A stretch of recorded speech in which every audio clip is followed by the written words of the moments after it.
Small Town Scuttlebutt.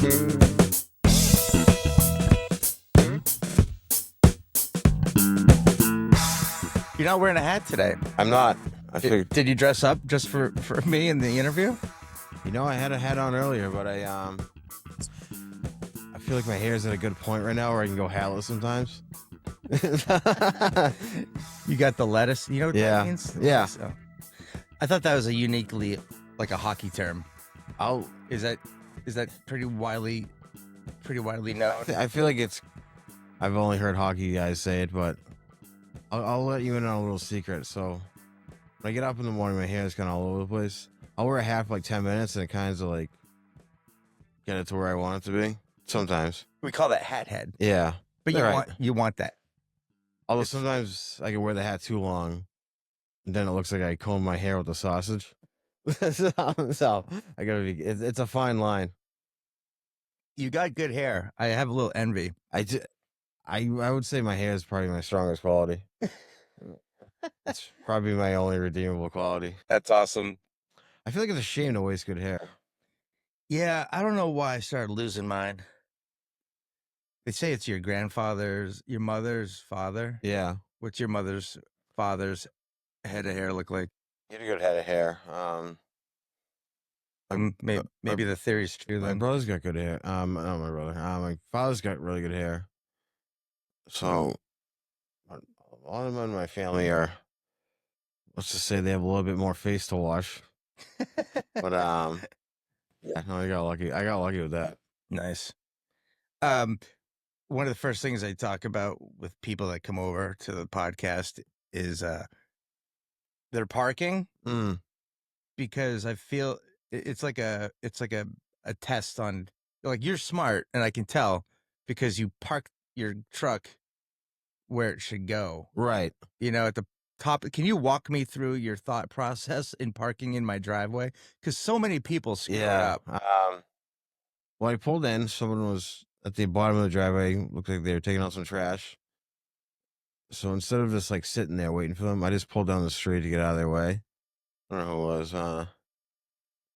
But then, I was like, let them get out of there. I don't want to be like, right in there. Mhm. So I, waited, turned around, pulled up, and I see a car. I'm like, no, it's your car, but I don't like to block cars in.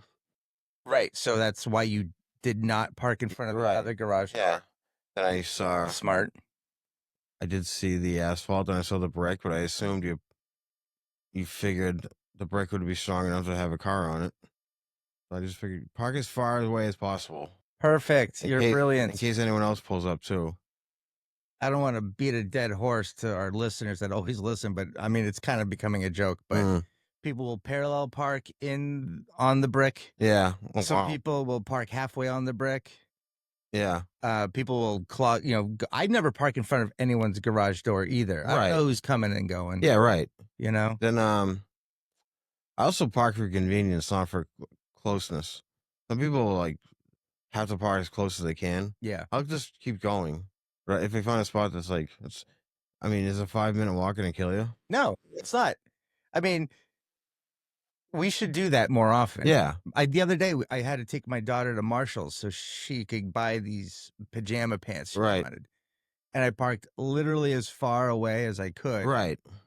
Only because people around here suck at parking. Yeah. And I respect parking. I figure you have two lines. Right. And you have, a dash cam. Yeah. You have a going in reverse cam. Right. I mean, you've got somehow you can see an aerial view of your car. Yeah. And the proximity around. So there's no excuse to be parked on a parking spot line. Yeah. Or perpendicular or whatever. But so many people do it. Right. And I don't trust those people because they're the same kind of people who just swing their door open. Yeah. You don't want to park too close so someone can't get in or, Also, too, when I give someone a ride, I used to give this coworker a ride all the time. And I always I dropped him off at the train, but I always dropped him off like a little further away. And he used to get pissed. He's like, what are you doing? Because first of all, I don't want to pull in front of the train station, double park, and like block anyone. Right. Then that's not what I told him though. I pulled far away. I just said, I just want to make you appreciate the ride. That's no. Yeah. And like pick your battles. Buddy. Yeah, yeah. You know, like you could call Uber, Right. or wait for a cab. Yeah. Or your coworker can conveniently give you a Right. ride. I mean, I'm saving him like God knows how long of a commute. Yeah. So So I feel like you're a really respectful person because we'll get into this in a little bit, but you're here because you're my buddy in stand-up comedy, but also because you are a fourth generation construction family. yeah. And I think that's pretty cool too. Yeah, Because yeah. it's kind of you're kind of a big deal in Boston, and you're so humble and chill. Yeah. You're so unassuming about that. Right. Which it's a total flex, but you're just like, whatever. Yeah. You have commercial plates on your truck. Right. Meaning you can literally park anywhere, right? Yeah. Except for a handicap spot. How does that work? So a lot of like places in Boston, it looks like you can park there, but then you pull over and it says commercial plates only. Mm-hmm. So then I'll park there. And then like the meter maid will come running up, but you can't park there. And I'm like, yeah, technically I can. And they look at the plate and they're like, how the hell do you get these? Usually you see them on like a legal seafood truck making deliveries or something. Yeah, right, exactly. It's never like on like a standard. So I don't know how we pulled. I mean, it's for the company. So I mean, technically every now and then, like when I was running work, Mhm. I used to always utilize that because I always had to like pick stuff up and drop it off. And a lot of times I was working out of the truck, so I needed it. Yeah. So, But yeah, the truck is nondescript, I guess we Right. call it, right? It doesn't Yeah. have like Welch Corp on the no, side. yeah, Or any kind of like lights that would Yeah. indicate it's a utility vehicle. It's just yeah. it's Richie in a pickup truck parking wherever the hell Be he a little, wants. yeah. If I could, I could go a little gaudy with it, but Uh-huh. you know, I like to be unassuming, fly under the, Yeah, man. you know. Yeah, totally. I get it. Well, that concludes the parking portion of the conversation. Important. Is there anything else you'd like to add about parking? Can you parallel park? Are you good at that? I do. I'm fine. Yeah. Also, too, I'm not embarrassed if I screw it up. I'll just Do you feel rushed when the guy is on your ass behind you, waiting for knowing he's gonna whip around you? Well, yeah, sometimes I'll just if I know there's gonna be ample parking like a block or two away, I'll just go do that. I'm not gonna like. Also, too, I won't like parallel park in front of like what was it Friday night? Did that wicked funniest and for North Shore or whatever up at Navigation Brewing. Yeah. And there was this primo spot right out front. Yep. But the whole entrance was glass, and I could see everyone in there. Mm-hmm. Like I'm not botching this in front of the whole. So you had an audience, and yeah, so you got a little right, a little shy there. So I just said, I'm just gonna go find a spot elsewhere because, I'm not gonna give him the ammunition. Yeah, totally, especially in front of a comics. Right. Yeah. Right. Like, because it was a contest. Yeah. So you don't want to, give them like it's going to turn into like a roast battle. Right. And yeah. You have no heads. Yeah. It's like I don't care enough about my pocket. Very smart. Have to get into it like That's a very strategic move on your part. Right. How'd you do in the contest? I did pretty good. I was I should have won. I cut my set get up to 5 minutes. I cut it at like I was at like 4:15. Mm-hmm. So I was trying to think like, can I squeeze one more in? But I got a good laugh my last punchline. Yeah. So I'm like, I don't think the juice is worth the squeeze here. So I have a couple like stupid throwaway lines I say at the end. Yep. I'll say, I'll just say like, I've been Richie Welch. Just remember there's no I in Welch, but there is a we. That gets like a good, Then I say, for some reason lately I've been saying, make sure, in this crazy world to believe in something, even if it's not butter. Yeah. And that usually gets a delayed laugh, but then, sure. And that's, because then that was fine. I ended up at like 4 minutes, 30 seconds. So the delayed laugh is fun. Yeah. If like when you get comfortable with sitting in the silence and you're pacing, just let it. I've noticed too, it's a good way to end too, because the laugh comes as I'm walking off. So it's kind of like a good. Nice. But so yeah, I'm more of a fan of less is more. Mm-hmm. I hate running the light. Oh, I think that's the most unprofessional, disrespectful thing you could do. Yeah. Being up there is like someone just blowing it by a minute or something. Yeah. It's like, what do you do? You gotta have a game plan. I mean, yeah, as long as if you see the light for a minute left, even if it's a little shy, at least it's like, I don't know. I feel like, especially too, if you get a laugh on a punchline, it's in that 4 to 5 minutes. Just call it a day. You know. I was at Yuck Yucks in Niagara Falls at 10 minutes, and I was watching, the comics before me, and one Yeah. person ran the light, and they just turned the light red. Yeah. Like on the stage light. Right. Your spotlight's now red. Yeah. It was a horrible look. Right. And I want to get a tape out of this. Yeah. And if I send this to somebody and they just see me lighting up right. It's done. It's not gonna happen. It looks awful. They're just like the host is like right at this like all right. Like yeah. Oh, one time, have you ever been to Mohegan Sun? yeah. So the guy that manages that room is a kind of a hardo. He's not a comic. He's a restaurant manager. Okay. And my first time I met him, he comes in and he's like, "All right, you guys got 10 minutes. Don't go over. You gotta come back." Right. I'm like, "All right. Well, I guess he made that pretty clear." Right. Which I get it. Mm. And if you don't come in with that kind of muscle, Yeah. people walk on you, I guess. Or maybe it's happened too many times. Right. Plus too, I mean, before I like go anywhere or do anything, I always pretty much have a game plan of what I'm going to say or like a set list. And I'll like half-ass run it a few times just to like time it and see where I'm at. Yep. Make sure. I did some research on you. When I say research, I went on to Chat GPT. Nice. It's the new Google for people over 49. Mm-hmm. Do you use it? I haven't used it yet. No. Really? No. Has it come up in work or anything? No. Not yet. Does work know you're not at work right now? Oh, Rick, it's a Saturday. No, I actually I put on the calendar I had a meeting, so I don't know what kind of meeting. So that's awesome. Yeah, good for you. As long as I get my stuff done, that's all that matters. Okay, so it says you've been doing this for about 2 years. Yes. Yep. Okay, so I'm asking. I know you, but I'm just curious as to see how reliable Chat GPT is. This is kind of an exercise in, can I do this more often with other guests with success? Yeah, 2 years. You're okay. Are you the founder of Right to Work Comedy? Yeah, one of them. Yep. Okay. Have you been on a cable access show in Arlington, Mass? I have. What was the name of that show? It was with Bob Moran. I took a class with him. We took Josh Filipowski's class in Cambridge. Yeah. So at the Cambridge Community Adult Education Center. Oh, something like that. Yeah. Did you get the mailer? Like, was it like that newspaper broadsheet kind of? Yeah. I think I just Googled like comedy classes because I've taken a bunch of them. I just Googled like, and that one just came up. And I was like, before I met Josh, I heard of them, so I just figured. Yeah, right. And the price is like half the price of all the other ones, so I just signed up. Anyways, Bob was in that class, and then nice guy, great guy. So he just started up this thing with Arlington, asked me if I wanted to do it. And it was actually, it was really good, really good. Can you find that on YouTube? Yes.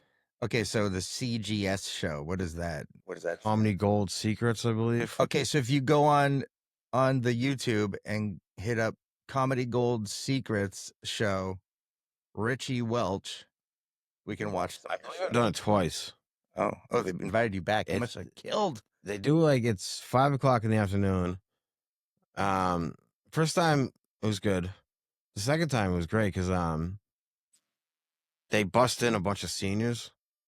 So high school or college? College. No, like no age. Like like senior citizens. Yeah. Okay. So, and it's a whole taping thing. It's kind of cool they have a pretty impressive studio. So I don't know like how many people are gonna be there. You walk in, it was just like full of senior citizens. I'm like, and it actually made me change my whole set. Really? Yeah. Because I'm like, they're not gonna get anything. So that was a good like lesson too, where it's like I just look at the audience and I was like, I have to completely do a different set on the fly. Yeah. These are quick decisions you're making. Yeah, and luckily, like I felt confident enough. I had enough material where I could just plug and play with what I thought they might like, and yeah, I just kind of. So are they coming from the senior center? Yeah, it's a field trip. It's stuff for these people to do. Oh, they were a great audience too. Were they really? Oh yeah, they loved it. Well, it was that or bingo. Right. Yeah. Like we're talking 70s. Yes. 80s. Yeah. Mobile. Right. Yeah. Good spirits. How many of them were there? The room, though, probably not a big room, but it was full. It was filled like probably 20, 30 people. Okay. Yeah, so that's good for a TV studio. It doesn't need to be big. No.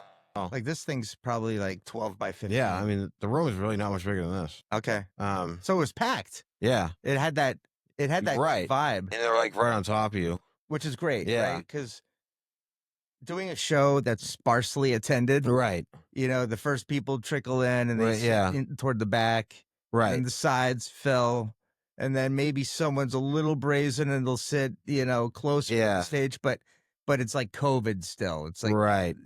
but That's why you got to like almost not give them the option to sit in the back or the sides. You have to kind of yeah, like build the Yeah. seating as it fills in. yeah, like Josh Filipowski, he has a saying. He just says, "Create the club." So like in any like bar, you just like move everything up to the front. Yeah. Like take all the chairs, everything out from the back, and that way they don't have the odd. Because it's human nature. You're gonna want to sit in the back. And Yeah. more often than not, but that way, like even if it's like sparsely, not many people show up. Even if like there's a good core of people sitting up front, it still feels like a good, Totally. Like Yeah. you can get some energy. You're getting real time reaction. right? Whereas like have you ever done one of those virtual shows? Yes, They're terrible. yeah. I'm doing one on November 1, part of the festival. Yeah. The comedy festival. Right. Ever done one of those? Like I think for I'm that doing. festival? I think I'm doing that one too because scheduling didn't line up right. So where you're doing yours so this is the Good Karma Comedy Festival Mhm. South 2025. Yeah, It involves like Maryland, Delaware, New Jersey, Right. Pennsylvania. yeah. I'm gonna be in Gaithersburg, Maryland. A hoot? Yeah. Yeah, I did a show there last May. Where are you gonna be? I was supposed to be at Give a Hoot in someplace in Jersey, but then the guy who runs the club, he couldn't have shows. He couldn't have shows that weekend, so so then they asked me if I wanted. They gave me like a handful of other ones I could do, Mhm. but they were like they're a little kind of far off the beaten path for me. Yeah. So I asked if I could just do that online one, and then because I've done that festival a few times. Mhm. I did it a couple of years ago in Delaware, and it's this great little comedy club called I think Dream Big. Mhm. It was like in the middle of this like small town, but this great little club. Like it held like 50, 60 people, and before the show there was like no one there. You're like, oh shit. Yeah. But then like right before it started, like it was packed with like half college kids and half like older people. What college? I forget what college it was, but it was no, it was a really good show. Yeah. And then I just went back. They're all pre-gaming, probably. Yeah, they were a really good audience. I did 10 minutes. I think I came in like at 9:53. So you pay attention to that pretty tight. Yeah. Yeah. I practiced it a bunch. But then went back to my Holiday Inn Express. I actually flew in there, which was nice. Yeah. I'm gonna drive. Yeah. I feel like I could use the road trip. I'll try to pick up a Fine. show or two along the way. That's a good idea. But then the second time I did it was no. So the first time I did it was about a year ago. Mm-hmm. The second time I did it was this spring, and it was at a place called Church of Satire in Hanover, Pennsylvania. Yeah. It was it's where the Oots Chips Factory is. Oh, no kidding. The whole town is like Oots. I don't even know if that's how you pronounce it. Everyone's dad and mom works there. It's like it's like if the Oots factory goes down, Oh, it's yeah. gonna be a ghost town. Just like the whole town was like just factory, like Oots factory. It's kind of cool. But then I've heard of like the industrial belt, the Rust belt, Yeah. the fast food belt, just the the just condiment chip belt. yeah. But they had extra large. the comedy club was they renovated it to make it look like a real church. So the inside is like So it wasn't a church renovated into comedy. it's just like a regular like retail space that they renovated to look like a church. Okay. And they have actual pews. Yeah. And so it feels like you're in church. And then it probably holds about 75 people. But it was packed. It was like they had like a proper green room. Frank Vignola was there. He was Green room. Did they call it a sacristy? yeah. It was a huge room. It was great. They had a full bar. Like they made a bar. Yeah. They serve wine. They were still kind of like, it was still you could BYOB, but Wine. but they had like the little room before you go up to sit in, to like, and you had to like open the little door and you go out, and it was like, it's really well done. And right before the show starts, they kill the lights and they play the final countdown, Yeah. and the place just like starts going nuts, and you're like, oh shit. And Why do you say oh shit? Because it's just that energy level is. it's just, I didn't know what to Your energy. I didn't know what to level, or- expect, because it was like, it was like in this small quiet town, but then like, no, it was just like, oh my god, this is like a real club. I gotta bring the. Yeah. I gotta actually bring it. I gotta do, and actually, yeah, he did really well. Yeah, it was a great show. But yeah, I couldn't sleep that night because I was buzzing from the show, and I was staying in some like crap motel. But In anticipation of the show, you couldn't sleep. after, Oh yeah, coming down's tough. but yeah, I went back to my like whatever where I stayed, Ramada Inn or whatever, and like, in the lights in the room had like the ambiance of like a morgue. Those like bright white. Yeah. It's just like, plus I had a flight. Sterile. Yeah, I had a flight early the next morning, so I didn't want to like. I just, you just want to get out of there. Yeah. Oh yeah. You know. Like my work is done here. Yeah. I was thinking after the show, I would start my drive home. You're right. Because I feel like I've got at least 3 hours of energy. Oh God, yeah. In me, Yeah. So if it's over at 10, Yeah. I'll be 3 hours closer to my destination. I'll Yes. pull over somewhere. Good idea. Right. Yeah, because that's yeah. You'll still be buzzing. My problem is I get speeding tickets. Yeah. I got one in New Hampshire. I opened for Greg Morton from America's Got Talent. Oh yeah. Way up in the mountains, 2.5 hours away from home. Yeah. It was 11:30. Literally, like I picked my time and place. Right. And I don't have a radar detector anymore. But Yeah. I usually use sight, and I don't go nuts. But at nighttime, they're just red taillights and headlights. And, Okay. Yeah. And this guy was coming up on me. Yeah. And I thought I didn't think he was a cop. I was like, I sped up and got around him. And then he's like, Rip. Yeah. I'm like, fuck. But he was really cool. He's like, hey, I get it. It's late at night. Yeah. You got a fast car. Right. And then he reduced the speed I was really going. Yeah. And saved me like $400. There you go. It was awesome. Yeah. I mean, I'm like, thanks, man. Right. Like he had to give me something. Yeah. And he gave me like the bare minimum. He gave That's me like good. a little slap on the wrist. Yeah. Like, here's 1 point on your license. Here's $124. Yeah. And I was so respectful of it. I was actually going only 10, 15 miles over the speed limit for the rest of the way home, which is totally legit, which is okay. I got pulled over. Was it last summer? I did this like Josh Olpowski, who owns Like to Laugh, does this. It's like a bass music festival up in upstate New York every year, and they set up a little like side stage for comedy. They let him just do all weekend. Yeah. And he brought me last year for the first time. And it was great. We did like a show that Friday. We did like 3-4 shows Saturday, one Sunday. And and a lot of repeat people kept coming back. So like last couple of shows, I had to completely wing it because I just burned through all my material. And they were like, yeah. I was like, I don't want to, I'm sure maybe they wouldn't have cared, but I was like, I don't want these people people have already heard everything. Yeah. So I just kind of riffed and. Well, that's good. That's good experience. Yeah.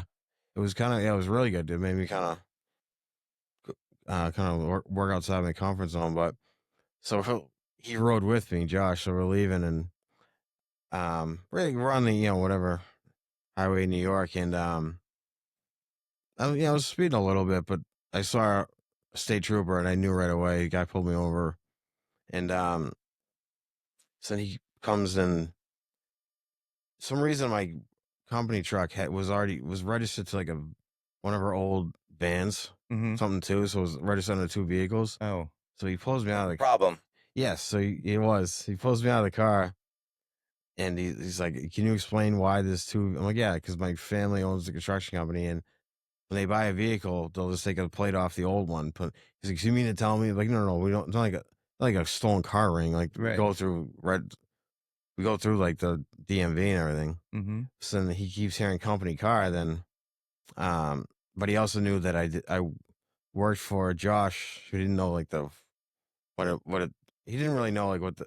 Was it blowing his mind that you had a day job and did comedy at So night? Like, the story sounded He fishy. just heard company vehicle and he knew I worked with Josh. And he's like, this company can't be offering vehicles. So then he pulls Josh out of the car to just hear his story, see if we're on the same page, and he's like, "Want to explain to me why this car has 2 registrations?" He's like, "How the hell would I know?" He's like, "Well, it's a company vehicle. He works for you. You must have got him this vehicle." He's like, "Do you think I would be buying people trucks from doing comedy if I had that kind of money?"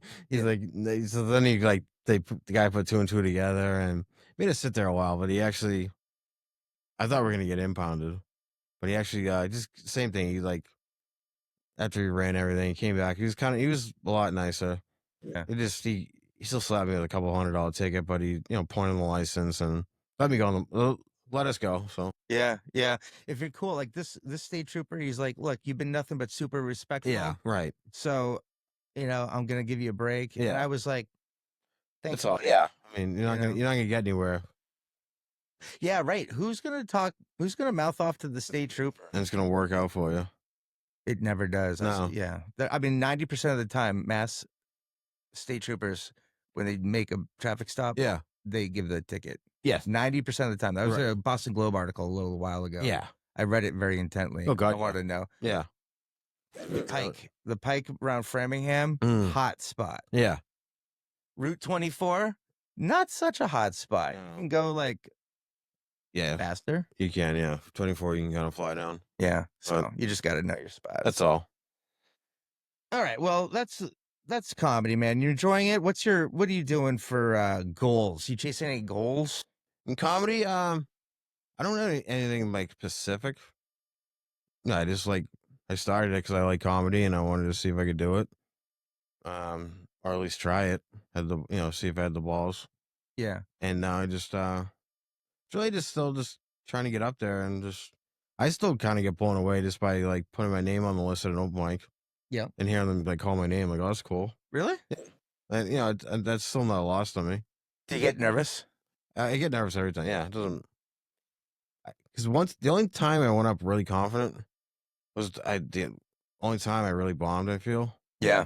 Because I remember I was watching a Louis C.K. interview where he said every new comic will know that first time they bomb, and I was like, oh, I bombed before, but I guess I really didn't because that night I was at an open mic.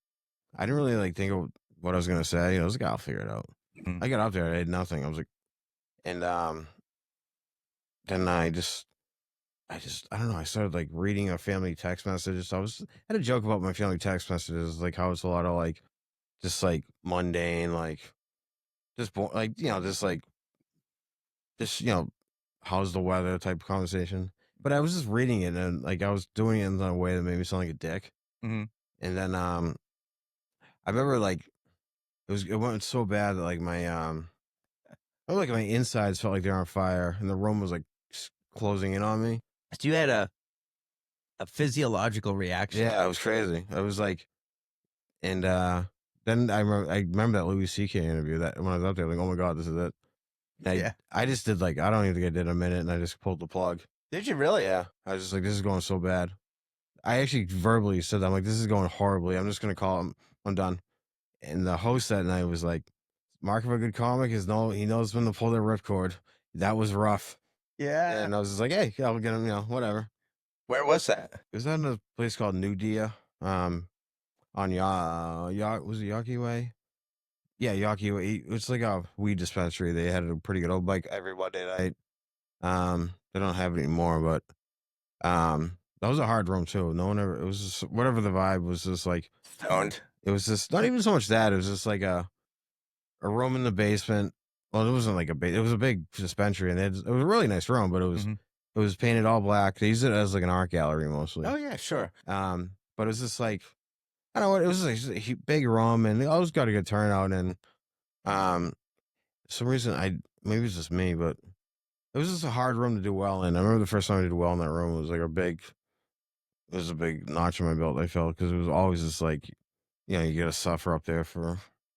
Well, so I was pretty new too, so it was every set was live or die. Yeah, right. But no, I don't have really any goals. I just but now done some cool venues like Nick's Comedy Scene, stuff like that. So that's pretty wild. Now it's yeah, my goals have become more of like on the maybe more producing side. I want to start producing more shows. I was gonna ask you, do you like doing producing and booking and promoting a show more or equal or less than actually being the talent on the stage? Kind of feel I like both, but I almost feel gravitated towards more the production side of it. I mean, I've just seen you hustle. Yeah. You know, like that's what I love about you is like some people feel like, oh, I just you know, is it my turn to get on? Right. Or, you know, I'm owed something, Right. you know. You just sort of just roll your sleeves up and just how can I help? What can I Yeah. do? And you do it, and you can tell you've learned a lot, Yeah. you know, in a short amount of time. Like any show that you do is going to be, you know, I would be like, oh, that's going to be a good show. That would be a Yeah. fun show to be on, or Right. a fun show Yeah. to see, you know, where sometimes you see a show like sometimes you just tell right away just by the poster. Right. Right. Like, what the, Yeah. you know, like it's just the way it's worded, promoted, Right. or where it is even. Yeah. Like there's, yeah, it's you bring like that panache, I'd say, you know. Yeah. Like yeah, I get really into that side of it. Like trying to make it like a cool poster. Well, at least like aesthetically pleasing, but not like too much. Like I don't know, less is more. I feel. Yeah. Just put the not, you know, just I don't know. You know, like sometimes you see a poster, it's just like tough to look at because there's too much on it. What have you seen that Instagram page? Bad comedy flyers. Yeah. Have you ever looked at them and go, "Oh, I know that show. Yeah. I know that guy." Yeah. So every time I post one, I always go on there to see if mine made it yet. Yeah, that's But, and you're not on there yet. Not yet. I see people actually put. Ed comedy flyers. It's pretty funny. Yeah. I see some people actually put it on there as like trying to promote their shows. Yeah, but like They proactively put it. I see like you'll see a flyer, then you'll see like who posted it. It's the same guy in the flyer. That's kind of funny. It's smart. It's also too. It's like you gotta be able to even if someone puts you up on there, Yeah. you gotta laugh. I mean, it's like it's it's like not personal, you know. it's like I don't think people are holding a high standard anyway. It's like No. you're a stand-up comic. You're not a freaking Right. graphic designer. Yeah, some people take it like You real. didn't go to Rhode Island School of Design. Yeah. You tell jokes in a basement on Fridays. You know? But like one thing I hate on flyers is like a lot of flyers seem to have that old time mic. Yeah. You know? Yeah, the radio one. Like This just in. The Titanic just right. Yeah, exactly. Like 1,200 souls perished. yeah, exactly. It's like it's like it's because most like flyer templates have that. And like I think it doesn't look classy. It's so hack looking. Yeah, it's like a trope. Like the soundboard here, there's a couple presets. Yeah. And I went through them.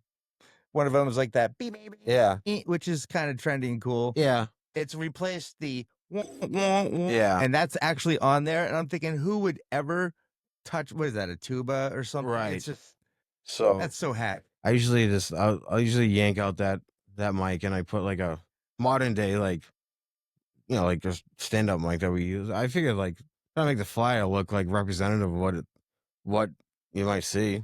So you're paying attention to detail. Yeah. And you're trying to be authentic. Right. I get it. Maybe I'm like overthinking that, but I don't know. I just No, like, you're not, because some of those old Tommy mics, I can't stand them.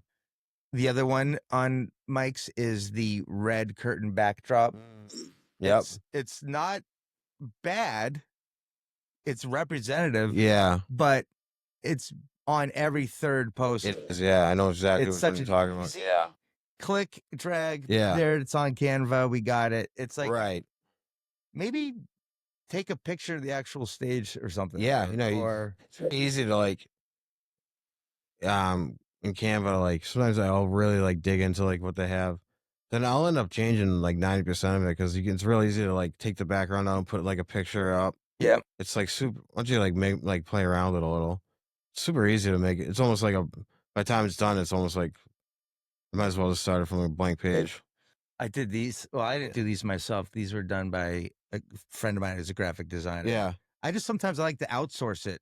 Mm. You know, it's like, hey, they're like, what are the parameters? What do you want? Yeah. I just give them the information. Yep. And I tell them like the mood or the tone I'm trying to set. And then after that, I just say, there's no more instruction or direction. Yeah. Because at this point, you know better Yeah. than I do. I'm not going to tell you how to do your job.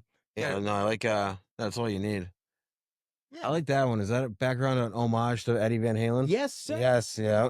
Yes. I know. Thank you. And our logo. Yep. Okay. You're the first person to ever notice that. I have a big tapestry in my apartment. It's the red, the classic red, white, and black. But Frankenstein Fender. Yeah. But I knew that. I know my Van Halen pinstripes when I see it. R.I.P. Eddie. Yep. I remember when he died. Ever see them live? No. I never got to. I remember I was living in Charlestown and I was walking home from work and Van Halen got back together. Yep. And they're at the TD Garden. And I was like, what are you doing? Right. Why did you not get tickets for the show? Idiot. I learned my lesson with that. I was like 2015. I saw Motorhead was in town. I had just gotten into them. Like, I didn't, because I always thought they were just like a thrash metal band, or I didn't. I thought have an icon. I just didn't really know what their music was. I just thought it'd be like not like a big like punk or like. I just didn't think I would like it. Then I started listening to it. It was real bluesy, like real groovy, and I was like, "Oh my god, this is amazing!" Yeah. And then I was like, I saw they're in town. I'm like, I'll see him next time. Yeah. I didn't realize he had stage 4 cancer. He died like a month later. Yeah. And I was like, if there's ever a concert, maybe I want to go to, I'm going, because like that regret of like I'll never be able to. Yeah. I had that feeling with Roger Waters 8 freaking tours ago. Now he's just coming around again. Right. It's like, I'm doing the Wall again. Right. Hey guys, want to see the Wall again? And like, I never really got just before my time, but I was supposed to see him, then COVID hit. But if I had to go back in time and see any tour and it's like hate it would be the Wall, because they said that tour like completely changed like touring, because now like the big production of it. Yeah, they only did the original was Wembley Stadium in London. Yeah. Nassau Coliseum. Yeah. On Long Island, and then I believe the Coliseum in LA. They said that tour completely changed how touring, like now, you see how now they're big productions. He said that was the tour that really like sparked that. Yeah, it was musical theater. You're right. It was like, it's a story. Yeah. It builds up, but you only need to see it once. I mean, I'm a big Pink Floyd fan. Yeah, me too. But well, that's interesting. Okay, so with regard, what is your role at your job? Your real job, your day job at Welch Corp? So right now, what we do is we do excavation. Oh wait, can we do the same thing I did? Yes. With the ChatGPT? Yeah. All right. And then you tell me how accurate it is. Correct me if I'm wrong. It says the Welch Corp is a family-owned 4th-generation construction excavating site work firm located in Brighton, Massachusetts. Correct. True or false? Correct. Okay, good. Their specialties include excavation, no shit, grading, site development, utility, installation, and deep hole urban excavation projects. Nailed it. Like the Big Dick? Yeah. We didn't do anything with the Big Dig, but yeah, we do foundational work. Big deep foundation. We just dug I'm trying to think of we just dug like a big new building for this World Trade Center down the seaport. Okay. Yeah, we're digging we're doing a new hotel right now for New Balance in Brighton. We did the tallest building in Boston right now is the 1 Dalton Street. I don't know. Who's in it? I'm not even sure who's in it, but right now we dug the foundation for that. It was like 80 feet deep. No shit. Yeah. Okay, well that's a big feather in your cap. Yeah. Like if you're going up for bidding with other companies, it's like, well, what are your credentials? Right. Tallest building is sitting on a foundation that we dug out. Yeah. That's kind of impressive. All right. The company also handles environmental services, asbestos abatement, soil remediation, etc., Mm-hmm. roadway construction, infrastructure, and snow removal operations. Yep, it's all true. All services we provide.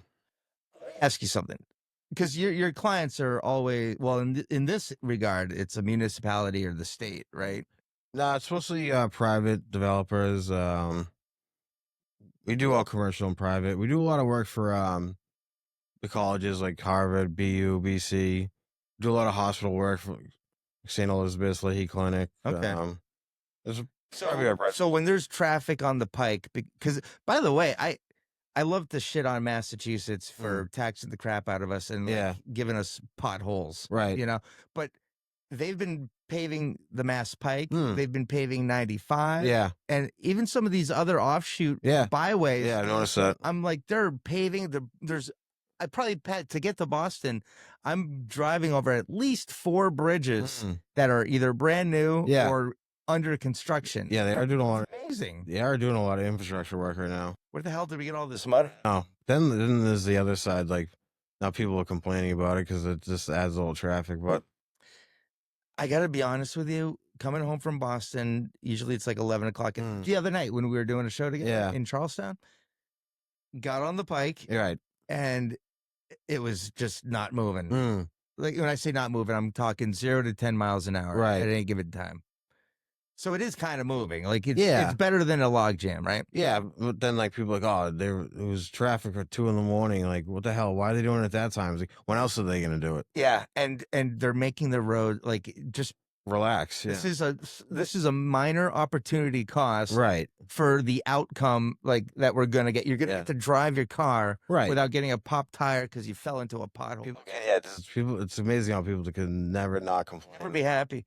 Yeah, so we're coming up like I still have that high, even if it's, a little show. I'll just be like pumped, and I'm like sitting in the traffic and we're moving, and they've got it right. I have to give props. Yeah, they've been doing you got to get the 4 lanes down to 1 lane. Yeah, and then they'll open it up again. And well, that's like people still do the drive all the way down and then try to get in. And people are like, I'm not letting you in. And it's like, this is zipper. Do the zipper. Yeah, that's like start the zipper way back a quarter mile. You know what's coming. It's it's like, cause then you just if you try and pull that shit, then you not cut someone off, but they have to like. Then you're like, if you're next to them, you kind of just like. Yeah, it's awkward. It is awkward. Maybe I don't know. Maybe some people just don't care. But I don't know. I don't want to. So you know what I do is when it's not moving. Yeah, I'm looking for the person who's not paying attention. Right. Yeah. There's always someone on their phone. Yeah. Who's letting 2 or 3 car lengths open up in front of them, and you snooze, you lose. That's when you. Or just kind of get in when it's like. I'm a big fan. I'm a big believer in karma, so I feel like if something like that, if you just merge when you should, then like, the universe will get you back eventually. Do you really believe in that stuff? Why not? Yeah, I mean, now we could get totally philosophical. Yeah, like, what is the meaning of life? Yeah, I don't know. Why are we here, man? I feel like I don't know. I feel like if you get, I don't know. What goes around comes around. Yeah, that's all. Yeah. Yeah, I feel like one good turn gets another. Yeah. I feel like you're setting a tone too. You're setting an example. Right, exactly. And you're really making the person who's ready to do it think twice. Like, oh, I'm going to be really bad. No, exactly. Totally. Yeah. So you don't drive a truck. What do you do at Welch? So I drive. So I'm right now. I'm an estimator and project manager. So I'm one of the people that bid the work to get it. And then if we get it, I'll project manage the project. Like right now, I have a job at Franklin Park Zoo doing a new penguin exhibit. No shit. Yeah. Really? Opens next year.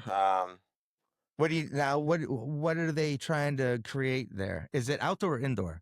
It's outdoor. So what they're doing is they're bringing in these penguins from Africa, who are like going extinct, and they're creating like a habitat for them. But the penguins are gonna feel like they're in their natural habitat. But so there's like couple different buildings and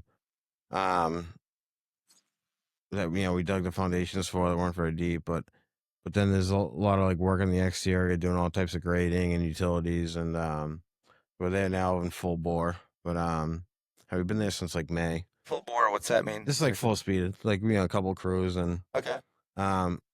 then last year I did a gorilla exhibit there. So what they did was the gorillas there have been there forever, but they are inside. Yeah. So you go in there and it's just like they have like trees painted on walls, and so what they did is they made an outdoor. So then they put these like glass hallways you can walk through. Oh, sure. To see the gorillas, but gorillas are all outside now. It just saw in the news a gorilla pounded and broke a pane of glass in the exhibit. Did you see that? Really? No. It's a 3-pane window At Franklin Park? No, Oh, no, and I don't remember where exactly it was, but the picture I saw was the gorilla standing 10 feet away from the glass he just smashed. Yeah. And people standing there like, yeah. I would be gone. Oh my God, yeah. A silverback gorilla with an attitude because he's been confined involuntarily. Yeah. I mean, I saw Rampage. I know how this ends. Yeah. It's going to be rough. Yeah. Like, when you're staying close, there's, on the other side of the glass, they're just looking at you. It's pretty daunting. Like, it is. And they're smart as hell. They are. I saw one, like, he was, the proverbial mooning us. Yeah. Like, he'd run up to us and turn around and just put his ass on the glass. Well, It's kind of funny, but he's, like, pissed off. Well, I was sitting there one time because I'd go to, like, project management meetings, and after I would go down there and, like, check them out. Mm-hmm. And sometimes if, like, the girl, like, seemed to like you, they'd run over and, just, like, pick up one of their babies and bring it over and show it to you. Super cool, That is, Or if they see a have you seen the one where like a maternal gorilla will see a baby? Yeah. And want to like it's crazy. We still confine these. Yeah, it is heartbreaking to see. But do more than paint a tree on the wall. Right. So that's why they kind of did a whole outdoor. It's pretty cool. But what else we got going? I do doing a job out at Bridgewater State, doing dorm. Yeah. That's my job. So you're the estimator. You're submitting the bid. Yeah. So you go back to the office and you have these people, the business people working with you, or is it just you? There's like there's 5, let's see, 1, 2. There's 5 estimators.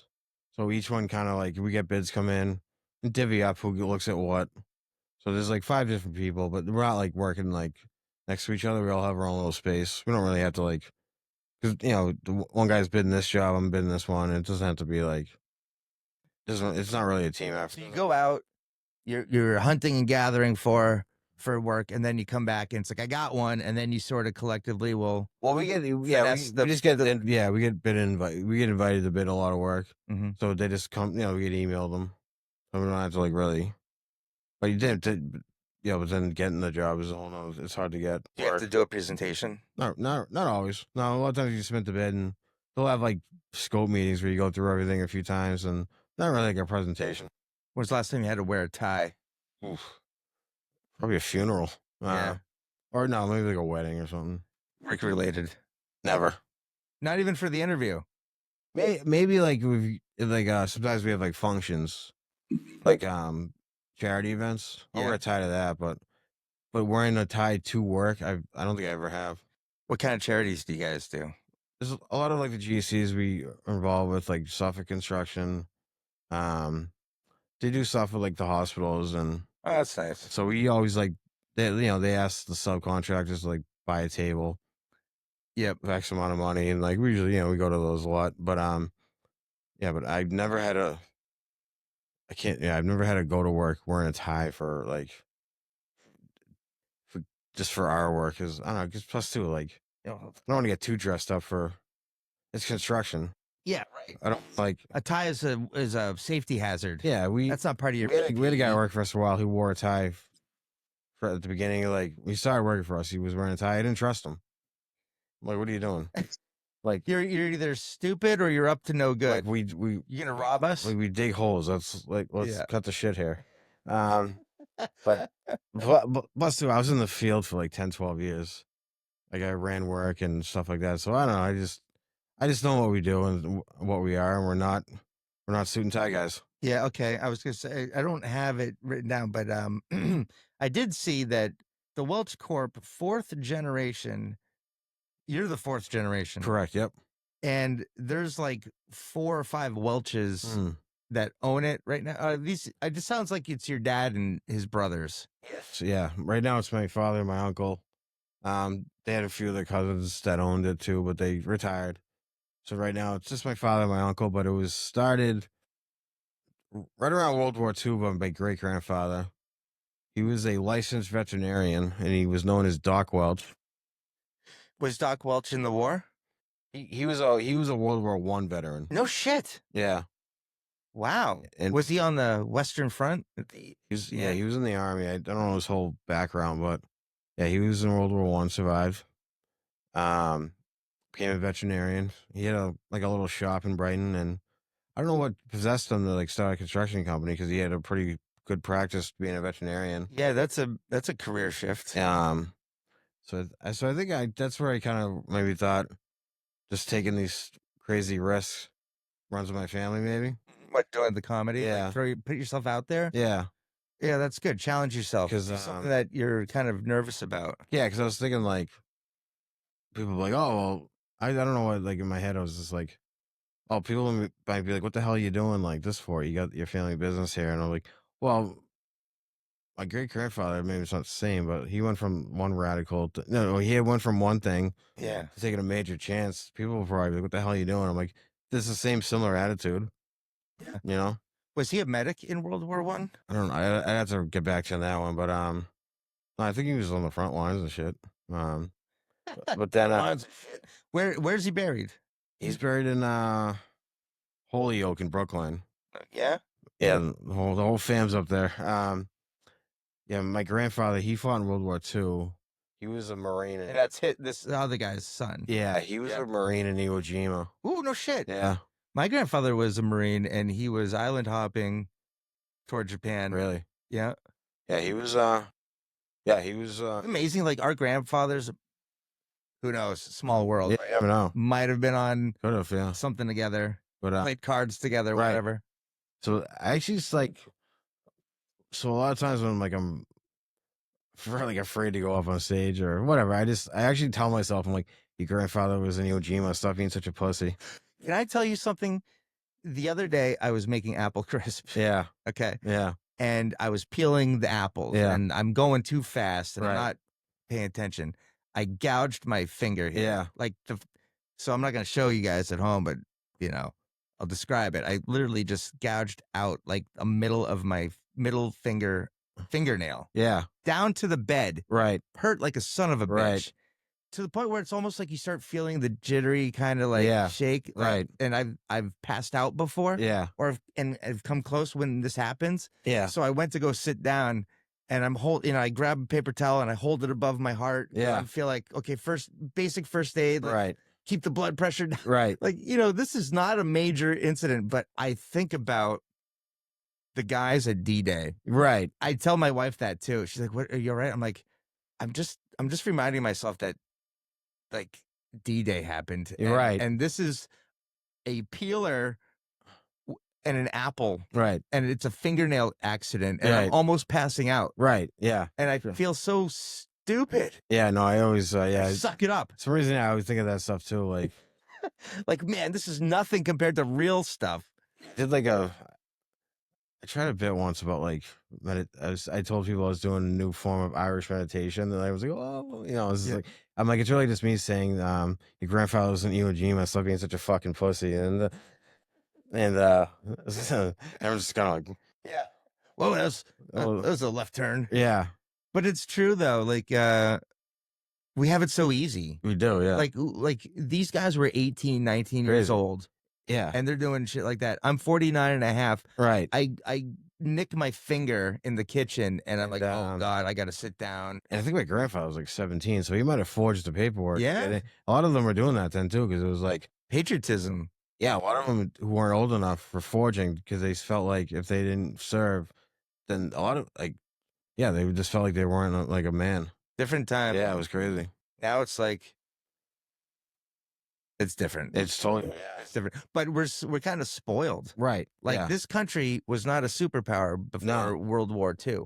It's like after World War II, you know, we were not isolationists anymore. Yeah. We're thrown into the world economy and the world policing. Yeah. And we kind of flexed our muscles. Oh, and we have this thing called the atomic bomb. Right. Yeah. So now we're the shit. Right. And for better or worse, that comes with a lot of privileges. Right. A lot of baggage. But as far as you and I go, Yeah. we're living in the safest country in the world. Yeah. And we don't have to worry. There's no draft, but I do you have a civil service card, right? Remember for a while, if they had to bring back the draft, like I'm sure. Yeah. But even our dads. Yeah. My dad's a little bit young. He wasn't, of age during Vietnam, but yeah. I don't know about your dad. My father was, but I think he was in school at the time, and so he got through it. Yeah. So I forget what he said. Why he said he didn't serve. But that's 4 generations in your family. Yeah. Great grandfathers in World War I. Yeah. Grandfathers in World War II. Yeah. Dad didn't have to go to Vietnam. And then we just pretty much had nothing really going on. Yeah, I really have nothing, nothing to complain about. Now, when I see these vets with like I wear a Mets hat because I like the Mets. Yeah. Maybe you wear a hat of the college you went to, right? Because you support it. I like these old guys with like the battle. Right. Yeah. Right. Those. Like if I can talk to them, like you ever just talk to them about, hey, man, where'd you go? Or, what years? Yeah, you catch them at the right time. They get talking, and it's always a history lesson. So so I was down in New Orleans for a bachelor party once, and I wanted to do something like party related. Like for a bachelor party? Yeah. I was just like, bachelor party is overrated, but yeah. Especially destination bachelor party. Like, dude, sack up. So why don't we just go out? Now it's like, we're going to go to Vegas 3 days. It's just we're going to get the penthouse. Making like you're not that crazy if you're working off an itinerary. Yeah. Right. And we got to be at the party in 15 minutes. Right. It's like, shut up. I got a meet and greet with Barry Manilow. Yeah. It's just like, don't tell me what to do. Yeah. Let's just go with the flow. So I got, I like your style. So I was in New Orleans, and they have a World War II museum there. And I didn't realize it's like the biggest in the world. Yeah. It's like multiple buildings. Yeah. And it's crazy. I spent hours there. But they have all these like the bomber jackets and all these like whatever, like what they wore for all these different divisions, and the detail on these logos, and like thinking like they bombed Pearl Harbor, next thing you know we're in the war. Like they still found the time to put all this effort and detail and thought into like what they were gonna call it, and it was crazy. Yeah. It's like the coolest stuff you've ever seen, Yeah. And now here we are, just living in the freest world where you can. Yeah. It bugs me when people burn the American flag. Right. Yeah. It's like, that's everything that you're mad about. That flag is the most unifying flag in the world. It's just like, is that going to solve your problems? Yeah. It's just going to divide. That's the problem. But then it's funny too. It's like now it's like if you get something on Amazon and it's not like next day shipping, you're like, what the? Yeah. Where the hell's my thing? Right. It's like 2 days. We do get upset about nonsensicals. Yeah. I mean, you live in the Brighton area? South Boston. South Boston. Okay. So it's gentrified. Oh God, yeah. But is there still that blue collar vibe there? So it's mixing, it's blended. Yeah, like I live in a neighborhood that's still, it's like half and half between like natives and like just yuppies, I guess you call them. I mean, I'm more of the yuppie crowd myself, so but they're all cool. But the natives are funny. Like I live across the street from an Irish pub. And how could you not live across the street from an Irish pub? It's funny. I mean, that's not a stereotype. No, it's just there's a lot of Irish. There's still one in almost every corner. But totally. One night I was just like walking back to my apartment, and my neighbor was outside smoking outside the pub, and he's always outside his own like triple decker next to me, Mm-hmm. and he just says to me, like, he's not even trying to be funny. He's like, the wife wanted to go out tonight, and like going across the street was like going out. It was like it's such a, like this guy does not want to leave his house. He likes sitting outside, just drinking Bud Lights and smoking. That's all he wants to do. That sounds like par for the course. Yeah. What do you think of the parade? Hate it. Yeah, I'm. Why? So, and you can let it fly. You're Irish. Yeah. You live there. It's just before I lived there, I would go in there. I went to the parade like twice, and like, this sucks because it takes it's almost like you get that feeling like when you're going home, it's just like, oh, this isn't good. It's you feel like it's gonna take a while to get home, or like you might get trampled. Now, is it because you're half in the bag, or everyone else is, or a combination? It's just a sloppy day. It's a shit show. So like, the partying starts on Thursday night. You're all ready to go. By Friday, you still feel good. Saturday, you're starting to feel a little. By Sunday, you're done. Yeah. So like, you're really like just running on fumes. But like, I live in Salty now. I used to have a party every year, and it was like fun during the parade. But then 5 o'clock hits. It's the most ominous mood. Yeah. Because everything closes. Yeah. Everyone leaves, and then like you're just sitting here like, what the hell happened? It's kind of like sitting in the Boston Garden 3 hours after the Celtics game. Yeah, it's just like trash everywhere. Yeah. And every now and then some kid stumbles out of an alley, it's like trying to find his friends. And it's just like, it's almost like it feels like a zombie like apocalypse.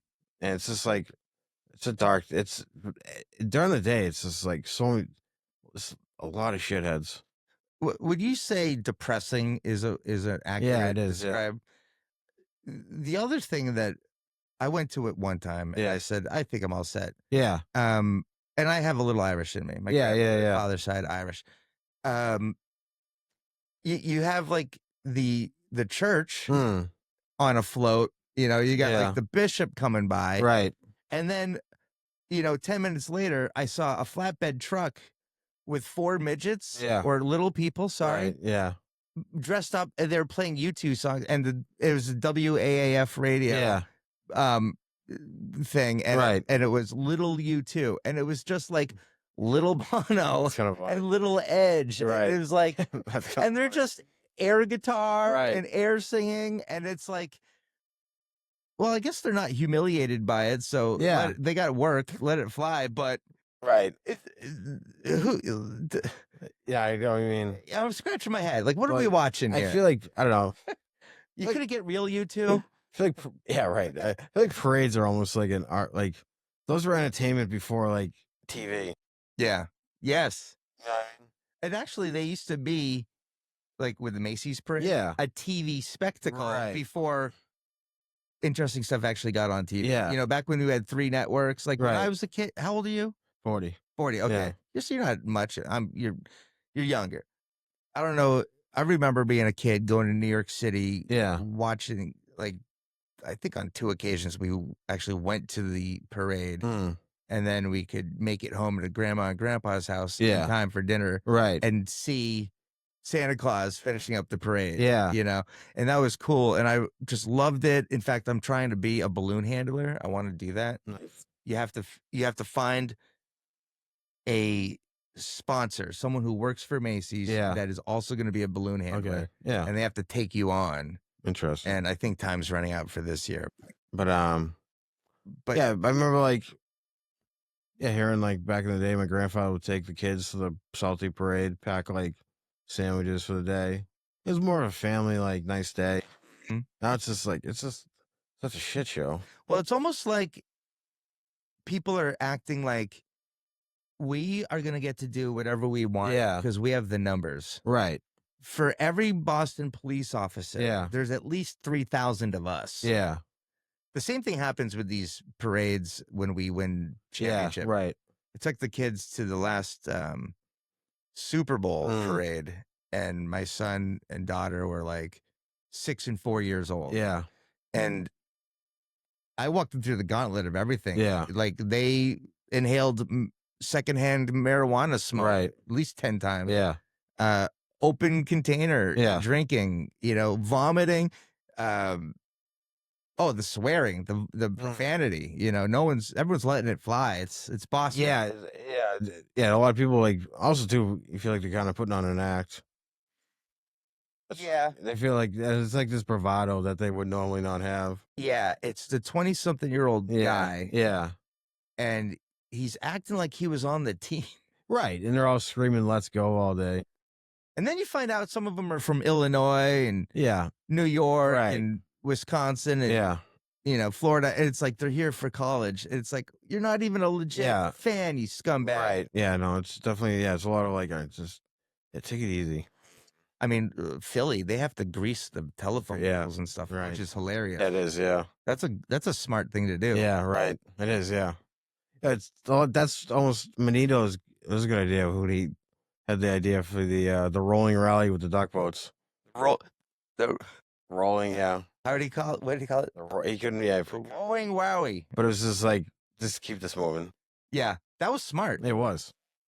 It was a really good thing to do. And now it's like the standard. It is, yeah.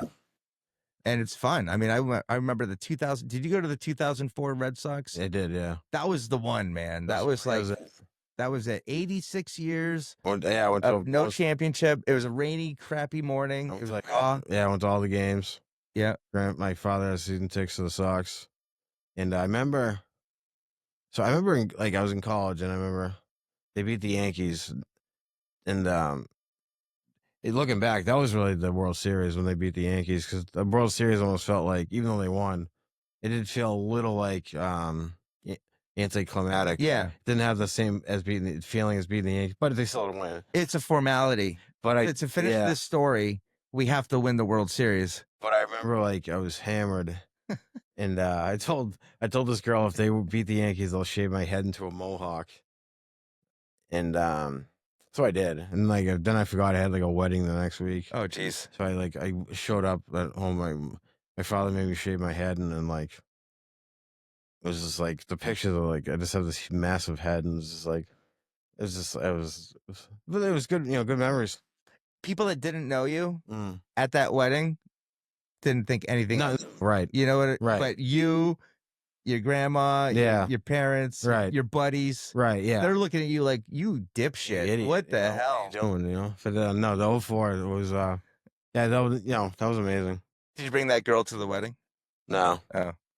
I don't think I had do it. I think I had a +1. I was just part of the family. But that was nothing will ever top that again. No. Feeling of beating the Yankees or just 04. I feel like that changed everything. At least for me, my identity as a Red Sox fan. It's like, but I'm supposed to be a miserable prick. I'm supposed to in a way, you almost I'm supposed to say next year. In a way, you almost after it was I kind of miss it. Yeah. It was weird. It's like where's that misery? That's what I'm comfortable in that. Right, because then after that it was we're winners? Yeah, then then the fan base started to change. That Fenway was more it became cool.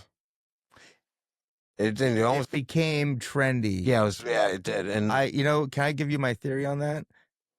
I think it's Dr. Charles Steinberg, communication PR guy. Yeah. He introduced the pink hat. Right. He brought, I think, isn't this the guy that's responsible for that stupid Sweet Caroline? Probably. Do you like that one? Hate it. You do? No, I hate the song. Yeah. Yeah. I used to like the song. Yeah, it's okay. And when I first heard it, I was like, oh, that's cool. Yeah. But then it was what I call a forced tradition. Right, yeah. It's like, this didn't happen organically. No. You guys sat in a meeting. Right. And you're like, Jones, what do you got? Right. How about at the end of the inning, we play Sweet Caroline? Right. Well, what do you guys think? And everyone's like, yeah. Right, yeah. Let's try that. Let's try that. The Blue Jays are coming into town. Right. And then everyone started going, yeah. Right. Caroline. Every goddamn time. Every fucking time. That's 81 times a year from May to October. And then they get blown out. It's like, you're still doing it. Shut the fuck down. It's just that's where I really, I miss that old salty Red Sox fan who would just if you stood up to let someone buy you, they'd shut the fuck down. Now it's if you sit in the right field grandstand. Yeah. You got your head cocked at a 45-degree Yeah. angle with people just going up and down. But and yeah, like hanging out, talking to each other. Yeah, you like see people like showing up. They got like the little cups of red wine. They got like Freaking sushi. Yeah, it's just like I hope you fucking spilled that all over yourself. Like, what the fuck? You know, why even that should not be at a ball game. Yeah, you get a sausage, a hot Yeah. dog, a pizza, sure. There should be 6 things maybe at a game. Yeah. Soda, beer, hot dog, sausage, Get a lemonade, popcorn and ice cream. That's Yeah. it. That's something like that. That's it. Yeah. At Yankee Stadium, and I respect the Yankees. Yeah. It's like, how do you, like, people say, oh, I hate the Yankees. I'm like, just imagine the AL East without the Yankees. Right, yeah. It would be boring. It'd be like you're just playing some birds in this thing that's not even a fish that swims in the water. It's Yeah, like, what are these things? So I've been to the Yankee Stadium a couple times, the old one and the new one. Yeah. When they win, Yeah. they play Frank Sinatra's New York, New York. Yeah. Do you know what they do when they lose? Don't play it. They Obviously. they play New York, New York, but Liza Minnelli's version. And I think that's I like that. That's awesome. Yeah, I've been to the old one. That was cool. Yeah. Yeah, I've been to the new one. Yeah, is it nice? I think it's great. Yeah. It's different because it's a little more grandiose. Yeah. It doesn't have that old classic charm. Yeah. Like it was built 80 years ago. Right. It's like, it's refined, it's bigger. The dumbest thing in the world were those $200 seats behind home plate or $2,000. I don't know what they cost now, but Right. you watch a Yankees game, likely those are empty seats. Yeah. You could just like donate those to like an inner city boys and girls club. Yeah, right. Right. And just make someone's day. Right. Instead, they just Let them go. go empty. But then there's the other coin. It's like knockdown Fenway. They need a new Fenway. You think so? God, yeah. Ooh.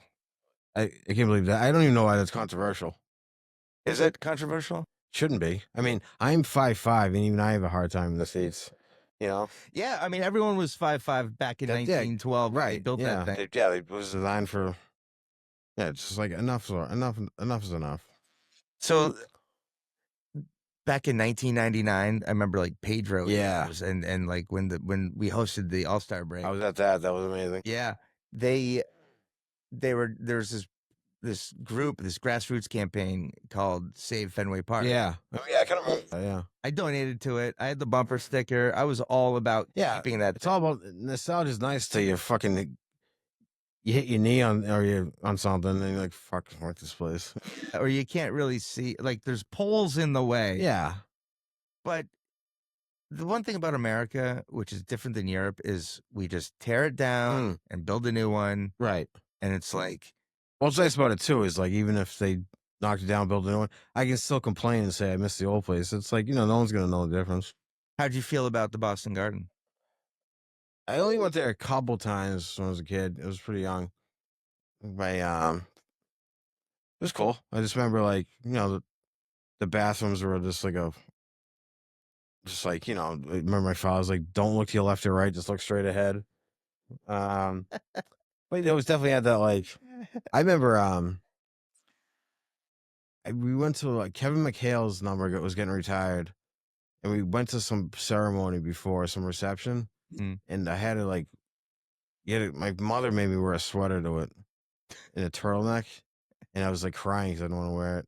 And my father, he lied to me. He said you could take it off when you get after the reception and go into the game. And then we go into the game, and I go to take it off. He's like, "Don't take that off." I'm like, "Why?" He's like, "You're gonna lose it. I'm all listening to your mother's shit." And I remember I'm walking up to the and some guy screams out, he's like, "Hey, nice sweater, you fuck." I was getting heckled by I was 8 years old. That's amazing. And the whole section's laughing. Even my father's chuckling, and I remember thinking I knew because I knew that was gonna happen. Yeah. And but then my father a day later got hemorrhoids, and I was like, "Good, that's what you get me. That's what you get for making me run the sweater, you cocksucker." That's going back. Yeah. That's going back to the karma. Yeah, you're right. What goes around comes around, Dad. Yeah. I was like, "Good." Have some hemorrhoids. That's what you get for being an asshole. I remember that. That's hilarious that you got heckled. I remember sitting in the bleachers at Fenway, and my sister was maybe a ninth grader, and someone was throwing popcorn, trying to get it in her cup. Yeah. My kids, back then, I just remember, I just knew I was going to get heckled even at that young of age. And But you didn't think it was going to be from a grown man, right? I just assumed it was going to be from someone. I just knew it and I deserved it.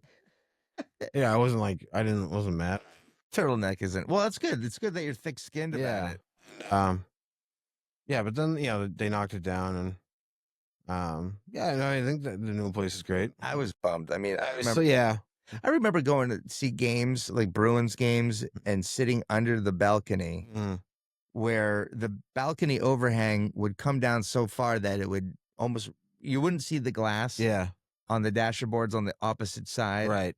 You wouldn't see the players' benches. You'd see up to the top of the, so there were TVs to let you, so guys, you just see legs. Yeah. Skating. Right. And then I remember one time we went and we parked my mom behind the seat, or the seat that was behind a pole, like literally, Right. like talk about obstructed view. Yeah. This was like, how did you even consciously put a seat here? Right. Yeah. Right. And put a price tag on it. Yeah. Right. Scumbags. Yeah. Right.